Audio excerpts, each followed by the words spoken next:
பிரதமர் நரேந்திர மோடி குருமூர்த்தி மூலம் அதிமுகவை பிளவுபடுத்த சதித்திட்டம் தீட்டி செயல்படுத்தி வருவது அம்பலமாகியுள்ளது.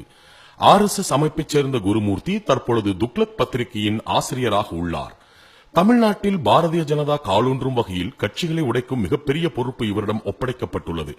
அமைச்சர் விஜயபாஸ்கர் வீட்டில் நடைபெற்ற ரெய்டுக்கு பிறகு ஊழல் பணத்தில் சொத்து சேர்த்த பல அமைச்சர்கள் வீதியில் உறைந்து கிடந்தனர்.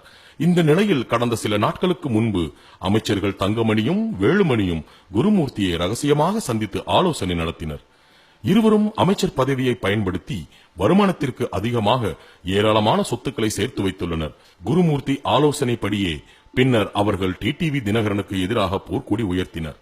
குருமூர்த்தி வழிகாட்டுதல் படியே இதர அமைச்சர்களை ரகசியமாக சந்தித்து பேசிய தங்கமணியும் வேலுமணியும் கட்சியிலும் ஆட்சியிலும் இருந்து சசிகலா குடும்பத்தை ஒதுக்கி வைக்க வேண்டும், இல்லையெனில் மோடி அரசு நமது வீடுகளிலும் வருமான வரி சோதனை நடத்தி இருப்பதையெல்லாம் அள்ளிச் சென்றுவிடும் என்று கூறியுள்ளனர்.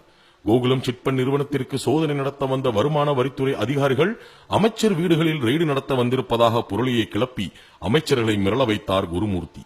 பயந்து போன அமைச்சர்கள் ஆலோசனை என்ற பெயரில் ஒன்று கூடி அன்று இரவு சசிகலா குடும்பத்தை ஒதுக்கி வைப்பதாக அறிவித்தனர். சசிகலா குடும்பம் இருந்தால் அதிமுகவை உடைக்க முடியாது என்பதாலும் டிடிவியின் ஆளுமை திறனை பார்த்தும் பயந்து போன மோடி இந்த குடும்பம் இருந்தால் தமிழகத்தில் பாஜக வளர முடியாது என்று கருதி குருமூர்த்தி மூலம் அதிமுகவில் குழப்பத்தை ஏற்படுத்தி வருகிறார்.